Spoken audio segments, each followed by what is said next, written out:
চিকিৎসার জন্য আজ মধ্যরাতে অথবা কাল সকালে লন্ডনের উদ্দেশ্যে কাতার এয়ার অ্যাম্বুলেন্সে করে নেওয়া হবে বিএনপি চেয়ারপারসন বেগম খালেদা জিয়াকে। ডাক্তার সহ সঙ্গে থাকবেন 14 জন, জানিয়েছেন বিএনপি চেয়ারপারসনের ব্যক্তিগত চিকিৎসক ডাক্তার AZM জাহিদ হোসেন। আগামী 10 ডিসেম্বর রাষ্ট্রপতির সঙ্গে সাক্ষাৎ করতে যাচ্ছে AMM নাসির উদ্দিন নেতৃত্বাধীন নির্বাচন কমিশন। রাষ্ট্রপতির সঙ্গে সাক্ষাতের পর নির্বাচনের তফসিল ঘোষণা করা হতে পারে। এর আগে 7 ডিসেম্বর তফসিল নিয়ে সভা করবে কমিশন।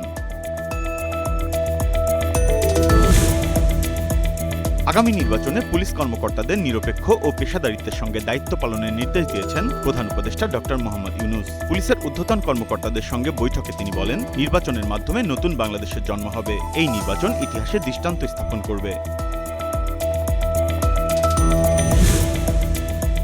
ত্রয়োদশ জাতীয় সংসদ নির্বাচনে আরও 36টি আসনের প্রার্থী ঘোষণা করেছে বিএনপি। দুপুরে রাজধানীর গুলশানে বিএনপি চেয়ারপারসনের কার্যালয়ে এক সংবাদ সম্মেলনে এসব প্রার্থীদের নাম প্রকাশ করেন বিএনপি মহাসচিব মির্জা ফখরুল ইসলাম আলমগীর।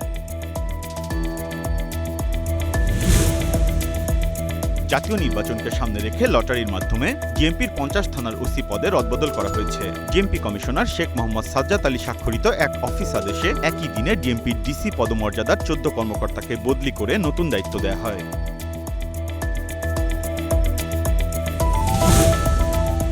বিদেশি কোম্পানির সঙ্গে দেশের বন্দর নিয়ে করা রাষ্ট্রীয় চুক্তির প্রতিবাদে প্রধান উপদেষ্টার বাসভবন যমুনা ঘেরাও কর্মসূচিতে পুলিশের লাঠিচার্জে বাম সংগঠনের 12 নেতাকর্মী আহত হয়েছেন।